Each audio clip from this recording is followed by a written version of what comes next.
우리가 지금 에스더서 말씀을 보고 있는데 기억을 좀 더듬어 봐서 에스더서 3장에 보게 되면 이 무릎 꿇지 않는 모르드게가 나옵니다.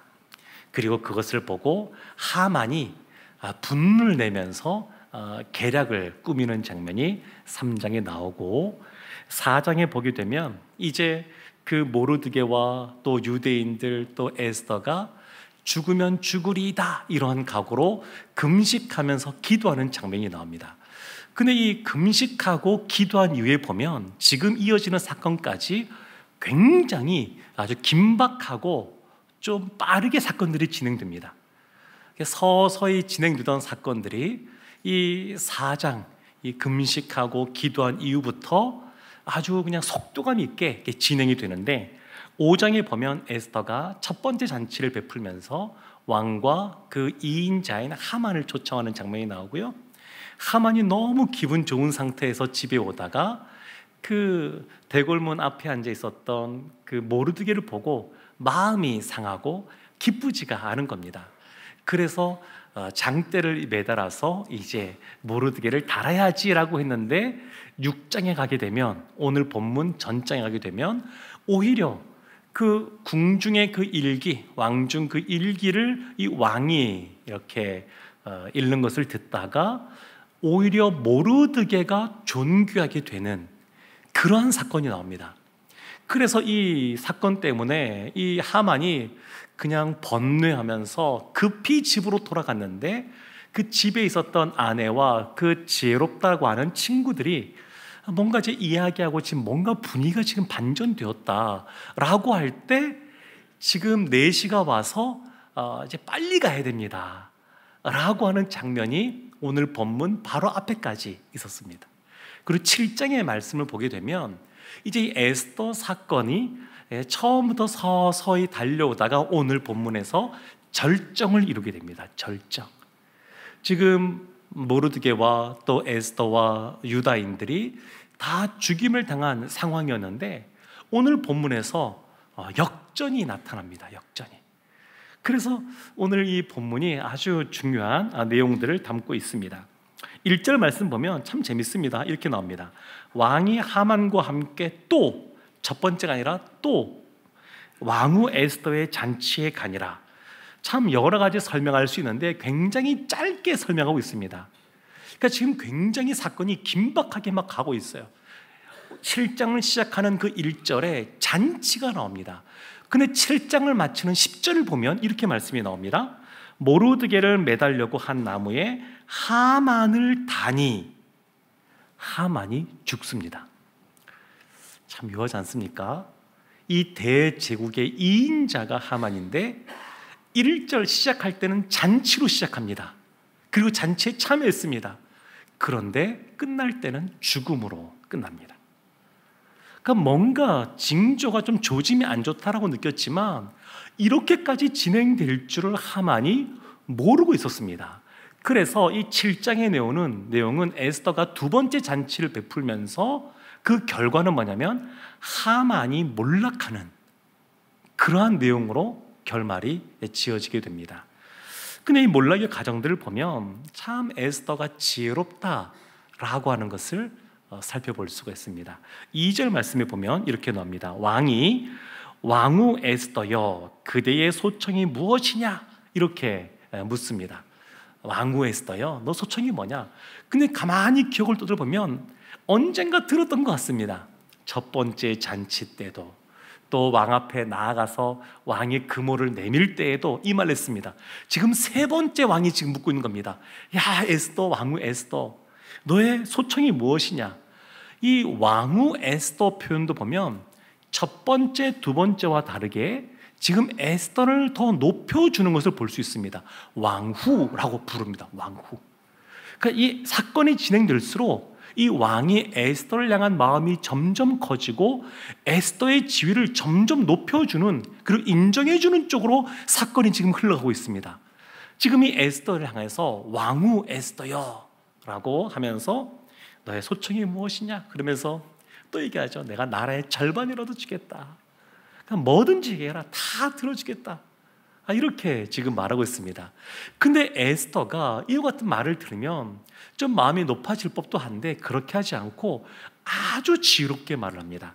3절 말씀 우리 함께 합독해 보겠습니다. 왕후 에스더가 대답하여 이르되 왕이여, 내가 만일 왕의 목전에서 은혜를 입었으며 왕이 좋게 여기시면 내 소청대로 내 생명을 내게 주시고 내 요구대로 내 민족을 내게 주소서. 왕후 에스더가 먼저는 왕을 인정해 주는 말을 합니다. 왕을 좀 높여주고 그 왕을 먼저 배려하는 말을 하는데, 왕이여, 내가 만일 왕의 목전에서 은혜를 입었으며 왕이 좋게 여기시면, 말을 굉장히 부드럽게 잘합니다. 3일 동안 금식하고 기도하면서, 원래 기도하면 그런 것 있지 않습니까? 하나님이 우리의 입술에 그 생각들도 정리하게 해주시고 우리의 말들도 부드럽게 해주시는 것도 참 많이 있습니다. 그럴 때가 많이 있습니다. 지금 생명이 지금 이 경각에 달해 있는 상황입니다. 아주 평화롭고 여유로운 상황이 아니라 이제 곧 죽을 위기에 처해 있는 그런 상황입니다. 그런데도 에스더가 아주 지혜롭게, 여유롭게, 그리고 왕을 높여주면서도 자신의 뜻을 분명하게 이야기합니다. 그러면서 두 가지를 요구하죠. 첫 번째는 내 생명을 내게 주시고 살려달라는 겁니다. 살려달라는 것. 두 번째는 내 민족도 살려주시고.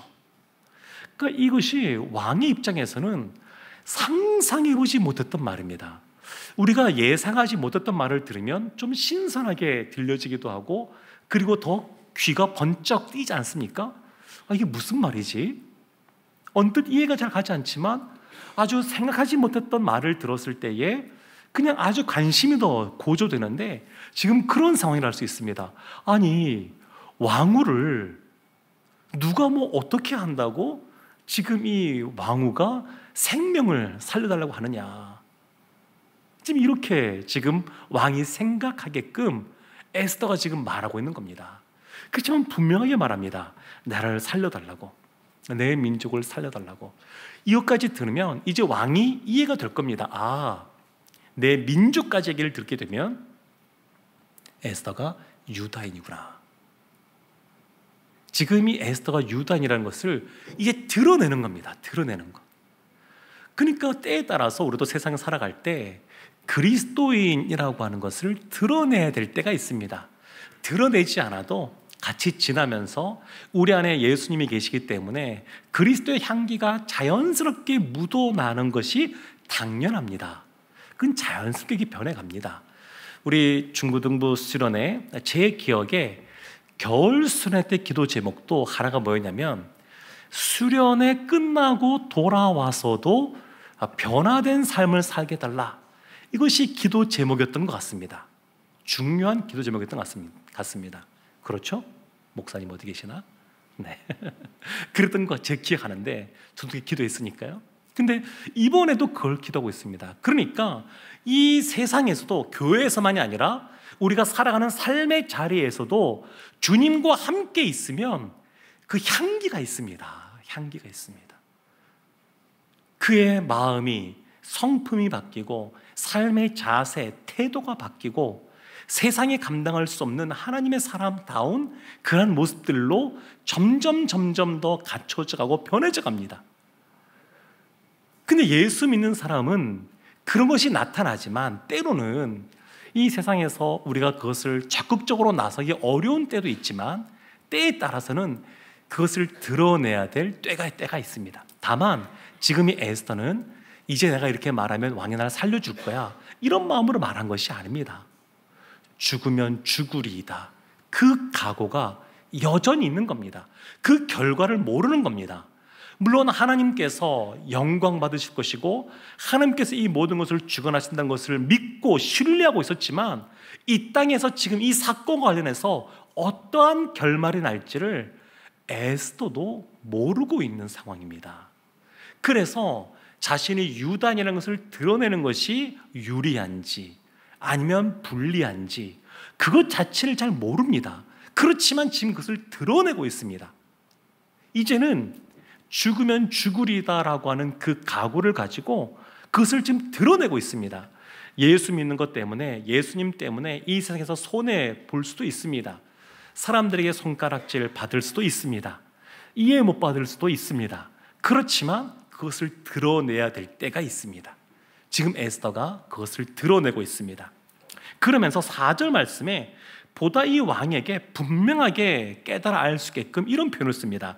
나와 내 민족이 팔려서 죽임과 도륙함과 진멸함을 당하게 되었나이다. 죽임, 도륙함, 진멸함이 어디에 나온 거냐면 왕의 조서, 이제 연말이 되면 그 유다인들을 다 죽이라고 할 때 그 왕의 조서에 나오는 내용입니다. 그 표현입니다. 왕의 조서에 죽이고 도륙하고 진멸하라, 이 내용이 나와 있는데 그 표현을 그대로 쓰는 겁니다. 지금 제가 이와 같은 상황 속에 있습니다.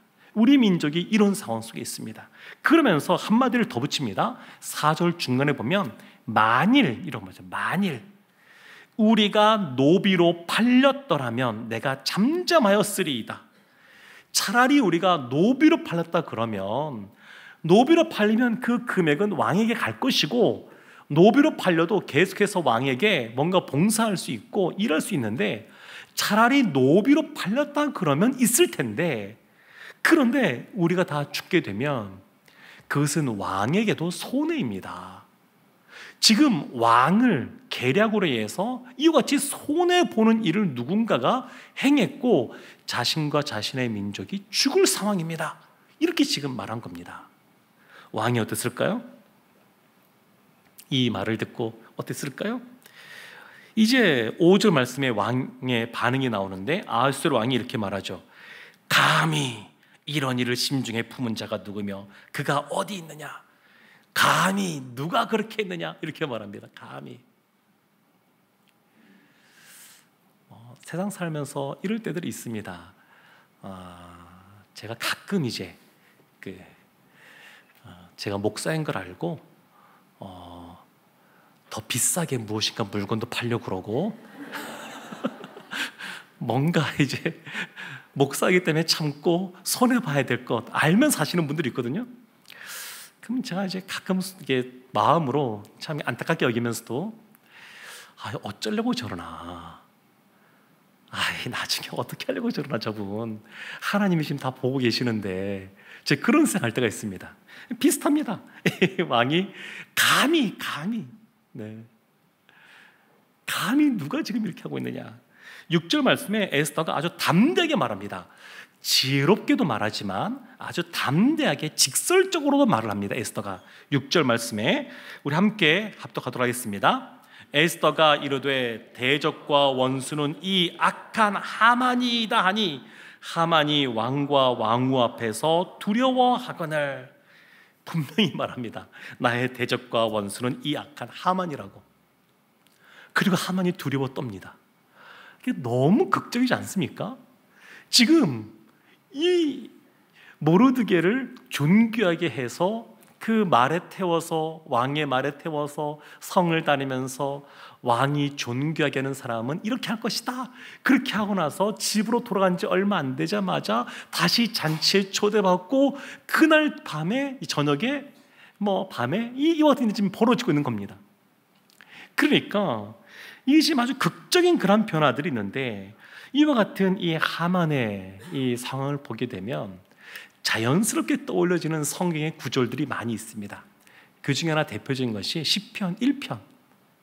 복 있는 사람, 악인은 그렇지 않음이며 바람에 나는 겨와 같도다라고 하는 이 표현들. 그러니까 우리가 볼 때는 이 세상에서 악인들이 승승장구하는 것처럼 보일 때가 있습니다. 그러나 분명한 것은 뭐냐면 하나님께서 그것을 그냥 내버려 두지 않으신다는 겁니다. 악인은 바람에 나는 겨와 같습니다. 겨가 뭔지 모를 수 있는데, 그 농사 짓고 이제 그 껍질을 벗길 때 그 벼 같은 거 껍질을 벗기면 그 벗겨진 걸 말하는 거거든요. 근데 예전에는 이 키라고 그래서 그것을 나다를 놓고 이렇게 바람 불 때 키질을 하면 올라갔다 내려올 때 바람이 불어서 가벼운 이 겨들은 날아가고 알곡은 밑으로 떨어집니다. 이게 그 키질인데, 이런 거 보면 바람이 불면 휙 날아가는 거예요. 악인이 그렇다는 겁니다. 페르시아 이 제국의 2인자입니다. 2인자 그냥 되는 것 아닙니다. 어찌 보면 왕보다 되기 어려운 게 2인자입니다. 왕은 왜 좀 더 쉬울까요? 태어났으니까. 그냥 왕의 아들로 왕자로 태어났으니까 그것도 쉽지 않겠지만 하여튼 그렇게 왕이 될 수 있습니다. 그런데 2인자, 왕 다음 가는 사람은 왕의 생각도 알아야 되죠. 비유도 맞춰야 되죠. 인맥도 있어야 되죠. 실력도 있어야 되죠. 정책인 감각도 있어야 되죠. 재력도 있어야 되죠. 다 갖춰야 됩니다. 2인자 되는 건 너무너무 어렵습니다. 그런데 그와 같이 제국의 총리가 되는 사람이지만 바람에 나는 겨와 같습니다. 그냥 한순간에 이 사람이 지금 날아가는 겁니다. 3절 말씀에 보면 아하스웨로 왕이 노를 표출합니다. 그래서 잔치자리에서 벌떡 일어나서 왕궁 후원으로 그냥 들어가 버리고 맙니다. 아마 그 분노 상황 속에서도 이 총리를 어떻게 될까 아마 좀 고민하는 시간을 갖지 않았을까 싶습니다. 근데 8절에 보면 다시 자리에 돌아왔는데 글쎄 하만이 에스더 가까이 가 있는 겁니다. 살려달라고 지금 빌고 있는 거긴 한데 이거는 이 당시에 관례에 어긋나는 겁니다. 그 보통 같으면 그냥 지금 이것이 지금 빌고 있는 상황이구나 충분히 생각할 수 있는데 화가 난 이 아하스웨로 왕은 이렇게 말하죠. 8절 중간에 저가 궁중 내 앞에서 왕후를 강간까지 하려고 하는가? 분노가 치미니까 이렇게 오해하기도 합니다. 근데 어쨌든 간에 이 일 때문에 하만이 잡혀갑니다. 그래서 나무에 매달리게 되는데 9절 말씀에 보면 하르보나라고 하는 내시가 바로 이야기해 줍니다. 글쎄 지금 하만이 이 모르드게를 잡으려고 죽이려고 집에 장대를 나무를 세워놨습니다. 20m가 넘는 그 나무를 세워놨습니다. 어떻게 알았을까요? 그들끼리 모여서 조용히 말했는데 그런데도 이 하만이 너무 자신감이 넘치니까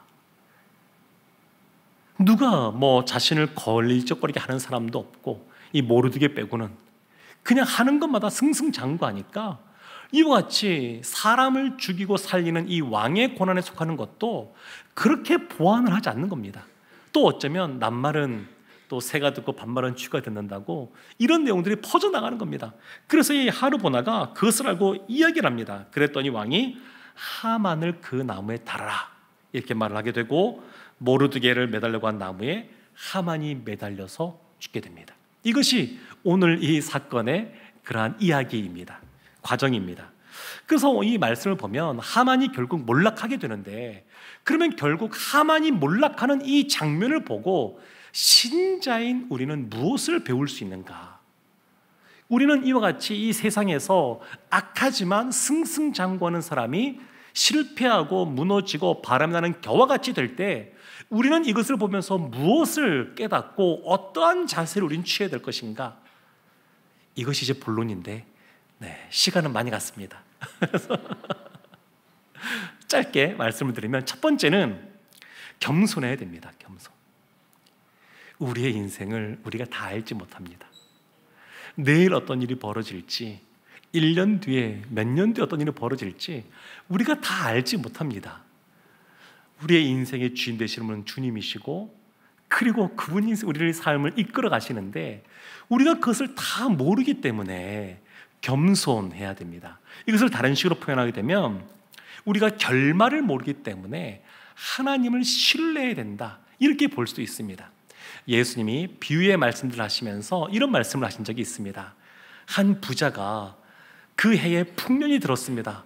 원래 부자라서 곳간에 많은 것들이 있는데 농사를 지었는데 너무너무 많이 또 소출이 나와서 그거 보고 그렇게 말하죠. 야, 이 많은 소출 어디에 둘까? 지금 있는 곳간을 헐어서 더 크게 짓고 거기에 다 채워야지. 그렇게 말을 할 때에 하나님이 뭐라고 말씀하시냐면 어리석은 자여 오늘 밤에 내 영혼을 도로 찾으리니 그러면 내 준비한 것이 누구의 것이 되겠느냐? 그렇게 말씀하십니다. 그날 밤 죽을 수도 있는 것도 아니겠습니까? 생명은 하나님께 달려 있으니까. 그러니까 모르는 겁니다. 악인이 이 세상을 살아갈 때 왜 계속 악하게 사느냐? 그 이후의 결말을 모르기 때문입니다. 어떻게 이 삶이 끝나고, 이 삶이 끝나면 그냥 아무것도 없는 것이 아니라 그 이후에 심판이 있거든요. 그것을 모르니까 악하게 사는 겁니다. 그리고 그 결말을 모르니까 교만하게 사는 겁니다. 그것을 알면 겸손할 수밖에 없습니다. 내 삶의 주인도 내가 아니요, 우리의 앞으로의 삶이 어떻게 변화될지 모른다는 것을 인정하면 그 하나님 앞에 겸손할 수밖에 없습니다. 그러니까 이것을 모르면, 건강이 있으면 늘 건강한 줄 알고, 나이 들어서까지 건강할 줄 알고 그냥 함부로 사는 경우들이 있지 않습니까? 재산이 있으면 그것이 그냥 늘 계속 가는 줄 알고 그냥 그것도 그냥 이렇게 저렇게 막 흘려가면서 쓰는 분들도 있지 않습니까? 결말을 모르기 때문입니다. 그러니까 늘 교만하고 그냥 스스로 자신감이 차서 자기 뜻대로 살아가는 모습들을 많이 볼 수가 있습니다. 참 두려워하지 않고 담대하게 하나님을 신뢰하며 살아가야 됩니다. 제가 이 말씀 준비하면서 몇 년 전에 보았던 다큐멘터리 기독교 영화가 생각이 났습니다. 몇 년 전에 교회 오빠라고 하는 그 영화가 있었습니다. 남편이 먼저 암에 걸리고 또 아내도 나중에 암에 걸리고. 근데 참 제 인상에 아주 굉장히 깊이 남은 건 뭐냐면, 남편이 아내에게 이렇게 말하는 거죠. 늘 믿음의 싸움을 하면서도 두려움이 계속 찾아오니까 쫄지 마, 그렇게 말하고 나옵니다. 두려움이 있죠. 그러니까 하나님을 믿지만 이 죽음에 대한 두려움은 어쩔 수가 없습니다. 주님을 믿지만 이 두려움들이 있습니다. 사람은 도저히 극복할 수 없는 이 죽음을 대할 때마다 우리가 죄인이구나, 이것을 깨달을 수밖에 없는, 선악과를 통해서 그것을 볼 때마다 하나님은 창조주요 우리는 피조물이라는 것을 깨닫게 하셨는데, 그 죄의 형벌로서 온 죽음을 생각할 때마다 하나님은 생명의 주권자이시고 우리는 죄인인데 하나님께서 우리를 의롭다고 칭해 주신 것이구나, 이것을 생각할 수밖에 없습니다. 그렇지만 이 하나님께서 이와 같이 생명의 주권자 되신다고 하는 것을 믿고 이 땅에서의 죽음이 끝이 아니라 그 이후에 그 다음 내세가 있다고 하는 것, 하나님의 자녀들은 천국에서 하나님과 더불어 살아간다고 하는 것, 이 땅에서의 죽음이 끝이 아니라 사실은 그것이 통과 의례이고 이제 하나님 나라에서 하나님과 더불어 새로운 삶을 살아가는 새로운 시작이라고 하는 것, 이것을 신뢰하면 그렇게 두려워하지 않고 담대하게 살아갈 수 있습니다. 우리 중고등학생들은 어떤지는 잘 모르겠습니다만 아직 젊고 어떻게 보면 어리다고 볼 수 있지만 인생에 대한 고민은 누구보다 많이 할 나이인 것 같습니다. 청년들도 그렇고요, 대학 입시 놓고서도 그렇고요. 근데 그 젊은 나이, 조금은 어린 나이, 그런 나이이지만 하나님이 여러분들을 책임져 주시고 인도해 주시고 이끌어 가신다고 하는 것, 그것을 믿으면 담대함들이 생깁니다. 나는 하나님의 걸작품이라는 것을 늘 기억하면 몸짱이 아니어도 얼짱이 아니어도 늘 공부 잘해서 우리나라 최고의 대학 그런 데를 가지 못한다 그래도 그냥 담대하게 기쁘게 평안하게 살아갈 수가 있습니다. 이건 늘 믿음의 싸움입니다. 사람에게 찾아오는 두려움은 참 어찌할 수 없는데, 그럴 때마다 하나님을 신뢰하면, 겸손하면 이와 같은 믿음의 싸움을 할 수 있습니다. 그럼 무엇으로 싸우느냐? 기도함으로 싸웁니다. 기도하는 겁니다. 하나님을 신뢰하는 것, 말씀을 붙잡아야 하나님을 신뢰할 수 있거든요. 말씀을 붙잡는 것이고 그 다음에 기도해야 됩니다. 에스더가, 모르드게가 할 수 있는 것, 하나님 앞에 기도하는 것이었습니다. 왜 하나님께 기도할까요? 하나님을 신뢰하니까, 하나님이 구원자인 것을 아니까. 이 세상에서 할 수 있는 것 이제 없고 할 수 있는 것은 오직 기도밖에 없으니까 그들이 그렇게 간절하게 기도했습니다. 그러면서도 한 가지 더 겸손하고 또 기도하고 또 하나는 뭐냐면 기다리는 겁니다. 기다리는 것. 오늘 본문의 말씀이 그것을 너무너무 잘 보여줍니다. 기도하지만 그 하나님의 역사는 하나님이 정한 때에 이루어진다는 것을 인정하고 기다리는 겁니다. 기다리는 것. 그것이 필요합니다. 다만 할 수 있는 것을 하는 겁니다. 모르드게는 할 수 있는 것이 더 이상 없었으니까 그냥 그 대문 앞에서 울며 기도하는 것이었고, 에스더는 할 수 있는 것이 있었으니까 최대한 그 잔치를 베풀면서도 하나님께 간구하고 지혜롭게 말을 할 수 있는 입술을 달라고 그러고 그 왕의 마음을 부드럽게 해달라고 기도하지 않았겠습니까? 그리고 자신들을 긍휼히 여겨달라고 기도하지 않았겠습니까? 그러면서도 할 수 있는 것들을 다 하는 겁니다. 그러니까 하나님을 신뢰하고 겸손하게 하나님 앞에 나아가 기도할 뿐만 아니라, 그리고 하나님의 때를 기다리지만 할 수 있는 것을 하면서 기다리는 겁니다. 왜 우리가 기다려야 될까요? 사실 우리가 기다리는 것 같지만 하나님이 먼저 기다리고 계십니다. 예수 그리스도를 이 땅 가운데 보내주시고 그 예수의 사랑을 우리 가운데 먼저 부어주시고, 이제 그 사랑을 그동안 하나님이 안 부어주신 것이 아니라 계속해서 부어주시고 말씀해 주시는데, 우리의 마음이 교만해져서 그것을 듣지 않고 느끼지 않고 그래 살다가 이제 하나님께서 계속해서 그 마음을 만져주시고 조금씩 조금씩 열어주시고 그 사랑을 경험하게 해주시고 그런 은혜를 베풀어 주십니다. 하나님이 먼저 기다려 주십니다. 그래서 우리도 기다리는 겁니다. 하나님께서 가장 좋은 때에, 가장 적극한 때에 하나님의 방법으로 하나님의 일을 행하실 것이기 때문에 그것을 신뢰하면서 기다리는 겁니다. 사랑하는 성도 여러분, 일상 살아가면서 참 악인이 형통할 때를 볼 때가 있습니다. 그리고 의인으로서 이 세상에서 핍박받을 때가 있습니다. 그러나 분명한 것은 하나님은 신실하신 분이라고 하는 것, 하나님의 자녀를 사랑하시고 약속하신 것은 반드시 이루신다고 하는 것, 주님께서 주님의 사랑의 품으로 하나님의 자녀들을 품어주시고 하나님께서 가장 좋은 길로 인도하시는 것을 믿는 우리가 되기를 원합니다. 하나님이 가장 좋은 길로 우리를 인도하십니다. 푸른 초장으로 쉴만한 물가로 인도해 주십니다. 그것을 신뢰하고 기도하며 기다리고 나아가는 우리가 되어서 하나님이 주시는 반전의 은혜, 역전의 은혜를 누리는 우리 모두가 되기를 주님의 이름으로 축원합니다. 아멘.